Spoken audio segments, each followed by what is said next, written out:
ওং নিরঞ্জনং নিত্যম অনন্তরূপম ভক্তানুকম্পাধৃতবিগ্রহং বৈ ঈশাবতারং পরমেশমিড্ডং তং রামকৃষ্ণং শিরসা নমামি। বিরুগ্রাম রামকৃষ্ণ সেবাশ্রমের বাৎসরিক উৎসবে কয়েক বছর আসছি, ভালো লাগে। বিশেষ করে ভাস্করানন্দ মহারাজের সপ্রেম আহ্বান এড়াতে পারি না বলে আশা, কিন্তু এটা কিন্তু এসে গেল। গতকাল ছিলাম আন্দুল, হাওড়ার আন্দুলে, ওখানে একটা রামকৃষ্ণ আশ্রমে ধর্মসভা ছিল। ওদের ধর্মসভার টাইম ছিল বিকালে 4:30 থেকে। তো যাই হোক, সব কিছু করে মোটামুটি 5টায় শুরু হলো। আমি জানি আধ ঘন্টা 40 মিনিট বলবো মেরে কেটে। ছেড়ে গাইবে আর শ্রোতাকে মনে মনে গাইতে হবে, তা নইলে ওর গান ভালো হবে না, হ্যাঁ, গাইবার মুড আসবে না। ঠিক সেই রকম ভগবান যখন এসেছিল, ওই দুজন এসেছিল, একজন ছিল কানাই আর একজন ছিল বলাই। কানাই বলাই দুই ভাই। তা আমি হচ্ছি এই বলাই, বলাই আমার কাজ। কিন্তু আপনাদিকে কানাই হতে হবে, কানটা আমাকে ধার দিতে হবে খানিকক্ষণের জন্য। আর যদি কানাই যদি দেখি যে অন্য কানাকানি করছে পাশের সঙ্গে, তাহলে বলাই কিন্তু ড্যামেজ হয়ে যাবে, ভালো বলতে পারবো না। সুতরাং খানিকক্ষণের জন্যে মনটা এইদিকে রাখবার চেষ্টা করুন, যদিও এটা খুব কঠিন কাজ। মনটা কীরকম চঞ্চল আমাদের, বিবেকানন্দ বলছেন বাঁদরের মতো। বাঁদর সাংঘাতিক চঞ্চল, হ্যাঁ। তা সেই বাঁদরের মতো চঞ্চল, আবার সেই বাঁদরকে খানিকটা মদ খাইয়ে দিয়েছে, সে এবার কিরম তিরিং বিরিং করে লাফাবে চিন্তা করুন। বিষয় মদ, রূপ রস শব্দ গন্ধ স্পর্শ, এইসব বিষয় মদ তে আমরা সব মাতাল। তারপরেতে সেই বাঁদরটাকে আবার একটা বিছে কামড়ে দিয়েছে। বিছে মানে ঈর্ষা, হিংসা, ইংরেজিতে বলে জেলাসি, পরশ্রী কাতরতা। ওর উন্নতি দেখ হচ্ছে, আমার বুকটা ফেটে যাচ্ছে। ওর উন্নতি হচ্ছে, আমি সহ্য করতে পারছি না। এই যে জ্বালা, এটা হচ্ছে বিছের কামড়।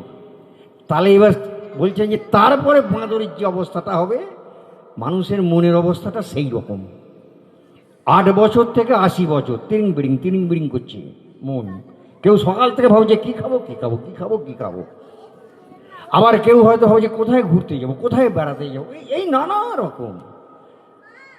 কিন্তু বিবেকানন্দের সময় তো মোবাইল ফোনটা ছিল না, থাকলে হয়তো ওইটাও অ্যাড করতেন, যে তার সঙ্গে যদি আবার হাতে একটা মোবাইল ধরিয়ে দেওয়া যায়, উফ, সোনায় সোহাগা। এই করছে সবাই, সকাল থেকে রাত অবধি যা হয়ে গেছে। এর পরেতে মনকে একাগ্র করা কি সাংঘাতিক কঠিন। সেই জন্যে অর্জুনের একটা প্রশ্ন ছিল কৃষ্ণের কাছে, যে চঞ্চল হি মন কৃষ্ণ প্রমাথি বলবত্রিয়ম তস্যাহং নিগ্রহং মন্যে বায়ো রিবচ সুদুষ্করণ। বলছে যে মন এত চঞ্চল, হে কৃষ্ণ, কি করে যে একে কন্ট্রোল করবো ভেবে পাচ্ছি না। বাতাসকে মুঠোর মধ্যে বন্দি করা যেমন শক্ত, বাতাসকে ফসকে বেরিয়ে যাবে। বাতাসকে যেরকম মুঠোর মধ্যে ধরে রাখা যায় না, মনকেও সেরকম ধরে রাখা যায় না। এই মনকে একাগ্র করা অসম্ভব।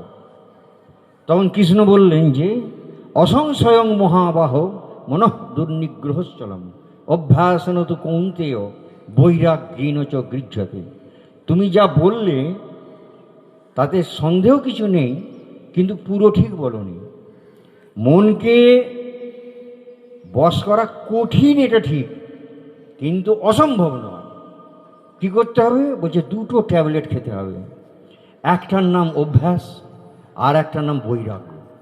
এই 2টো বড়ি যদি খাওয়া যায়, সব মন কাত হয়ে যাবে, হ্যাঁ। আর মন যখন আপনার আন্ডারে, তখন আপনি গোটা বিশ্বকে জয় করতে পারবেন, এরম আপনার মধ্যে ক্ষমতা আসবে। যেরকম বুদ্ধদেবের এদের হয়েছিল, মন ওদের আন্ডারে ছিল, যার জন্য ওরা এই গোটা বিশ্বকে জয় করতে পেরেছিলেন। আজও বুদ্ধদেবের রাজত্ব। আমরা যার যার জীবনী মানে স্মরণ করি, যাদিকে আমরা পুজো করি, যাদিকে আমরা শ্রদ্ধা করি, তাদের জীবনী পড়লেই দেখা যাবে যে তাদের নিজের নিজের মনের উপরে অসম্ভব কন্ট্রোল ছিল, তাই জন্য ওরা ওই জায়গায় যেতে পেরেছে। তাহলে কি করতে হবে? এই যে বৈরাগ্য, বৈরাগ্যটা আসবে কি করে না, তার আগের একটা ধাপ আছে, তাকে বলে বিবেক। বিবেকের প্র্যাকটিস করলে বৈরাগ্য অটোমেটিক আসবে। আর একটা হচ্ছে অভ্যাস, মানে প্র্যাকটিস। আপনি যেটা রোজ করবেন সেটা আপনার স্বভাব হয়ে যাবে। Habit is the second nature. মানুষের ওটা নেচার হয়ে যাবে, অভ্যেস যেটা আপনি করবেন। যে রোজ ধ্যান করছে তার ধ্যান অটোমেটিক ভালো হবে। যে 9 মাসে 6 মাসে করছে তার চেয়ে, যেটা হচ্ছে অভ্যাসের ফলে হবে, অভ্যাস। আর 2 বৈরাগ্য। বৈরাগ্যটা আসবে কি করলে? বিবেক থেকে। বিবেক মানে বিচার। বসে একটু ভাবতে হবে, নিজেকে নিজে একটু টাইম দিন। সব সময় তিরিং বিরিং না করে একটু চুপচাপ বসে একটু ভাবা শুরু করুন যে আমি কি চাইছি, আমার জীবনের আসলে লক্ষ্যটা কি। হ্যাঁ, আমি ওই হাঁদাদিকে দেখে নকল করছি, তা আমি নকল করব কেন? নকল তো ভেড়াতে করে, সিংহ কোনোদিন নকল করে না। ভেড়ার পাল হয়, ছাগলের পাল হয়, কিন্তু সিংহের পাল হয় না। একাকী বিচরণ করে, হ্যাঁ, পশুরাজ, ওই জন্যে সে বনের রাজা। বাঘেরও পাল হয় না, বিরাট বড় সাহসী। তা যার একটু স্ট্যান্ডার্ড থাকে সে ছট করে নকল করে না। কিন্তু বেশিরভাগ মানুষ আমরা কি করি? ওই দেখা দেখি নকল করি, সব নকল করি। রামকৃষ্ণদেব বলতেন একটা উদাহরণ, একটা বিয়ে বাড়িতে প্রথমে তখন সব ছিল তো বাবুরা আগে খেত, পরে চাষিরা অন্যরা সব খেত। তা সেকেন্ড ব্যাচে যখন চাষিরা লাস্টে যখন বসেছে খেতে, তা এবারে আমরার টক নিয়ে এসছে, আমরার টক, আমরার অম্বল। তা দেবার আগে বলছে কি দেবো? তখন চাষিদের যে নেতা সে বলছে যে বাবুরা কি খেয়েছে? তখন বলছে যে হ্যাঁ বাবুরা খেয়েছে। তখন বলছে বাবুরা যে কালে খেয়েছে সেকালে কি আর খারাপ হবে? দাও দাও দাও। মানে ও কিভাবে বিচার করছে যে বাবুরা খেয়েছে কিনা, বাবুরা যদি খেয়ে থাকে তাহলে ভালো, তাহলে আমরা খাবো। ওর নিজের বিচার বুদ্ধিটাকে বন্ধক দিয়ে দিয়েছে। বিবেক মানে হচ্ছে যে নিজের ব্রেনটা খাটাও। রামকৃষ্ণদেব বলতেন ভক্ত হবি তো বোকা হবি কেন? বোকা হতে কেউ বলছে না, বোকারা চিরকাল পড়ে পড়ে মার খায়, বুঝলেন? আজকে এই অনেক এই হিন্দুর, বাঙালি হিন্দুর বিশেষ করে দেখেছি ব্রেনটা এরকম বন্ধক দিতে দিতে একেবারে ব্রেনে জং পড়ে গেছে, ব্রেনে মরচে পড়ে গেছে, আর পড়ে পড়ে মার খাচ্ছে, পড়ে পড়ে মার খাচ্ছি। আর ভাবছে মা দুর্গার 10 হাতে 10টা তো আমি অস্ত্র ধরিয়ে দিয়েছি, ব্যাকেটের আংটার। হ্যাঁ, জানছে আমি যখন বিপদে পড়বো মা দুর্গা তেড়ে মেরে কৈলাস থেকে ছুটে আসবে আমাকে বাঁচাতে। এরম ভাবে কেন? ওই ব্রেনে মরচে পড়ে গেছে। ব্রেনটাকে কাজে লাগাতে হবে। বিবেক মানে হচ্ছে ভালো করে ভাবুন আমি কি চাই, আমি কি এখানে চিরকাল থাকবো এই পৃথিবীতে?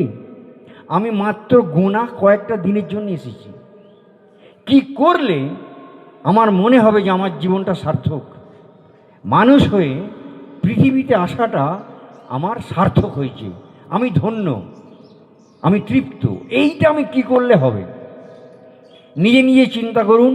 ভগবান আপনাকে যথেষ্ট বুদ্ধি দিয়েছে, খালি ওটাকে কাজে লাগান।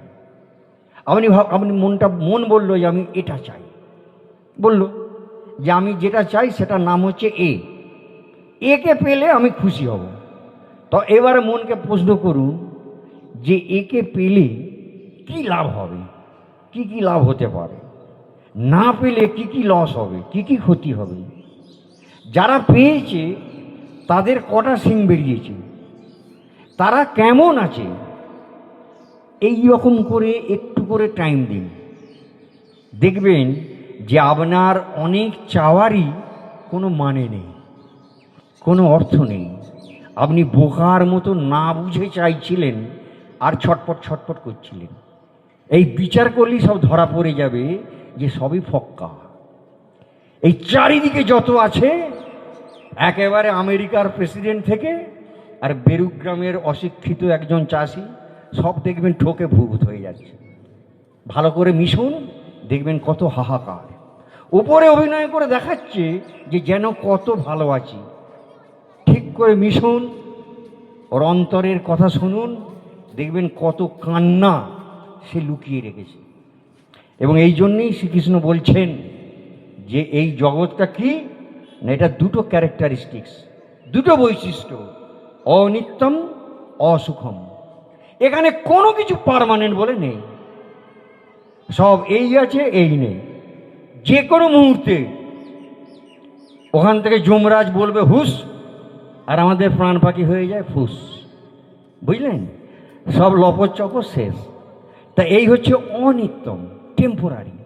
আর কি অসুখম, সুখ বলে এখানে কোনো কিছু নাই, সুখ বলে নেই। মা সারদা বলতেন ওটা একটা কথার কথা, কথার কথা, আসলে নেই। ওই ছোটোবেলায় যেন ওই যে হাওয়ার মিঠাই হতো না, সেই ঘন্টা বাজিয়ে নিয়ে যেত, হাওয়ার মিঠাই খেতাম, লাল নীল হলুদ বিরাট বিরাট। মায়ের কাছ থেকে বায়না করে পয়সা নিয়ে গিয়ে খেলাম, যেই মুখে দিলাম ফুস, পুরোটাই হাওয়া। তা ভগবান এইরকম আমাদেরকে বোকা বানিয়ে দিয়েছে। চোখগুলোকে খুলে দিয়েছে বাইরের দিকে, বলছে ওই দিকে ছোট। কান খুলে দিয়েছে বাইরের দিকে, বলেছে ওই দিকে ছোট। অথচ যা আমরা খুঁজছি তা কোনোদিন বাইরে পাবো না। সেই আনন্দের উৎস কোথায়? আমার হিয়ার মাঝে লুকিয়েছিলে, দেখতে তোমায় পাইনি। আমি বাহির পানে চোখ মেলেছি, হৃদয় পানে চাইনি।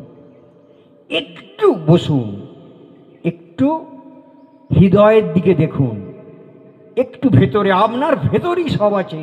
যা চাবি তা বসে পাবি। খোঁজো নিজ অন্তঃপুরে। যে শান্তি আপনি চাইছেন আপনার মধ্যেই আছে, যে আনন্দ চাইছেন আপনার মধ্যেই আছে, সব আপনার ভিতরেই আছে। হ্যাঁ, ঈশ্বর সর্বভূতানাং হৃদ্দেশে অর্জুন তিষ্ঠতি, ভ্রাময়ন সর্বভূতানি যন্ত্রারূঢ়ানি মায়া।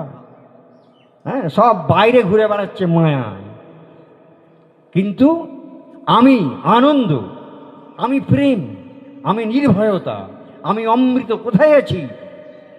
ওই তোমারই প্রত্যেকের হৃদয়। সেই জন্যেই একটু